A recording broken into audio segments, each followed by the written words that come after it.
And before I start, I want to ask you guys a question. If you got to choose one thing in nature that represents yourself, what would it be? The forest, the bamboo grove, or the oasis in the desert? Well, for me, it would definitely be the ocean. And my connection with the ocean started from the day that I was born. I was born in Xinhuangdao, a small coastal city surrounded and nourished by the sea. During the summer, I'd always go to the seaside, dig in a wet sand to find flower clams, scallops, little shells, crabs, and fish. It was like treasure hunting. In winter, the sea seems a little bit depressing and solemn, but I actually admire the moody bluffs and the frozen sea surface. In winter, the weather is really harsh sometimes, but nothing could ever stop me going fishing with my grandpa. I didn't really cast a line or put a rod while fishing. All I did was sitting behind my grandpa and watching the rod spray with flashes to skeeve, freezing as it strikes. I felt relaxed, belonged, and released while doing so.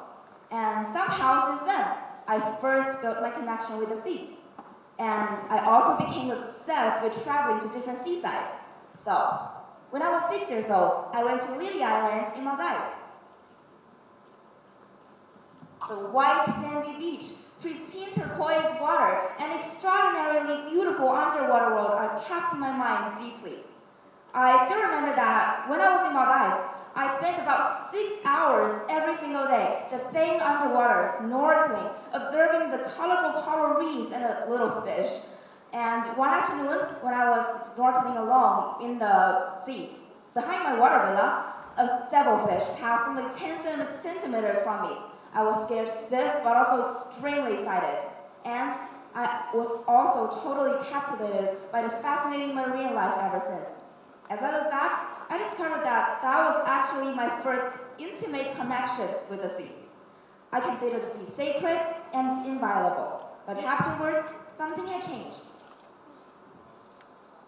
7 years ago, my parents and I decided to spend 2 weeks in Dongao Island, but unfortunately, very soon after we landed, the island was stricken by a powerful typhoon called Nidan, so we took refuge in the hotel room for 5 whole days.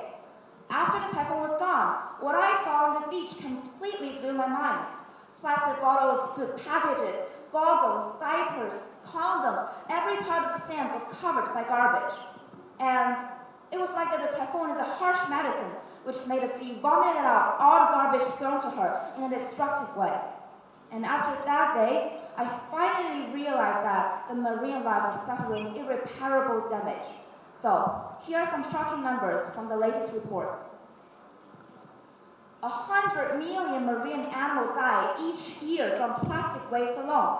And we have already lost 50% of the world's corals in the last 30 years.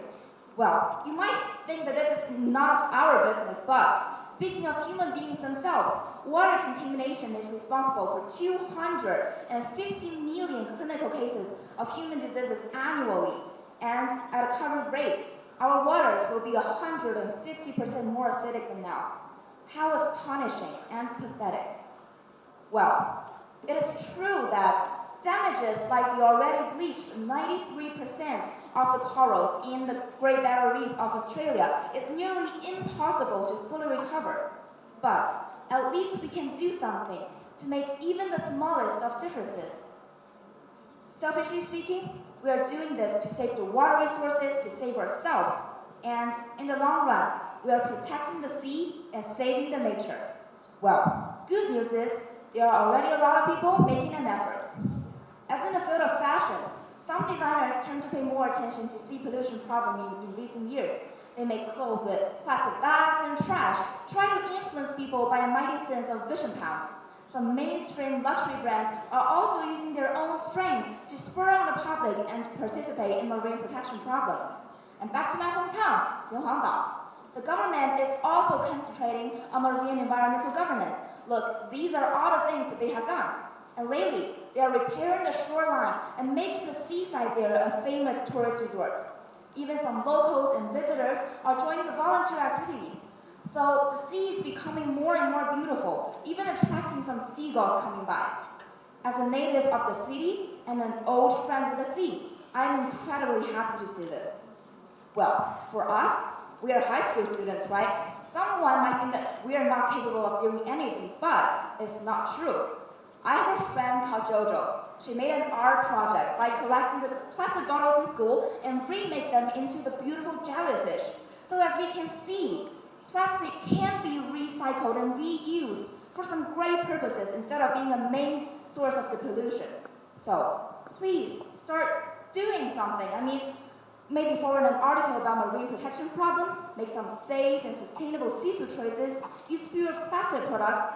These are all some simple and practical methods to help us protect the sea. And let's do it all together. Let's save the sea. Build your own connection with the sea. Save and protect the sea. Make some contributions first, and then trust me, you will find joy doing the process.